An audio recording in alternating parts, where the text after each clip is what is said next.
అప్పుడప్పుడు కొంతమంది, ఒరేయ్ నువ్వెంత, నీ వయసు ఎంతరా, నువ్వు నాకు చెప్తావా అంటారు చాలా మంది. నువ్వేంటి, నీ స్థాయి ఏంటి, నీ బ్యాక్గ్రౌండ్ ఏంటి, నాకు చెప్పే అంత ఉందా నీకు?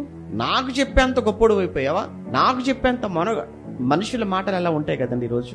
ఏంటి నువ్వు, నీకున్న గొప్పతనం ఏంటి? పోనీ ఆస్తిలో సౌలుతో ఏమైనా పోటీ పడగలవా? లేదు. పోనీ అందవులో సౌలుతో ఏమైనా పోటీ పడగలవా? లేదు. పోనీ ఎత్తంటావా? ఆయన మోకాలుగా నడుము వరకు కూడా లేవు. ఎందుకు మరి బిల్డప్లు? ఒక అందంలో లేవు, ఒక హైట్లో లేవు, ఒక డబ్బులో లేవు, ఎందులో కూడా లేవు. నీకంటే అన్నిట్లో టాప్లో ఉన్నాడు ఆయన సౌలు. కానీ పనివాడు చెప్పగానే విన్నాడా? విన్నాడు. అలా నీకు చెప్పేది పనివాడు నీ తోటివాడే కదా చెప్పేది, నీ సహోదరుడే కదా చెప్తాడు, నీ సహోదరే కదా చెప్తుంది, నీకంటే పెద్దవాళ్ళే కదా చెప్తారు, చదువుకున్న వాళ్ళే కదా చెప్తున్నారు. వినొచ్చు కదా వాళ్ళ మాట. నో, నువ్వేంటి, నీ వయసు ఏంటి, నువ్వేంటి, నీ చదువు ఏంటి, నువ్వేంటి, నీ బ్యాక్గ్రౌండ్ ఏంటి, నువ్వు నాకు చెప్పటమా? ఇది అహంకారం. మనిషికున్న అహంకారం, మనిషిలో ఉన్న గర్వం అది.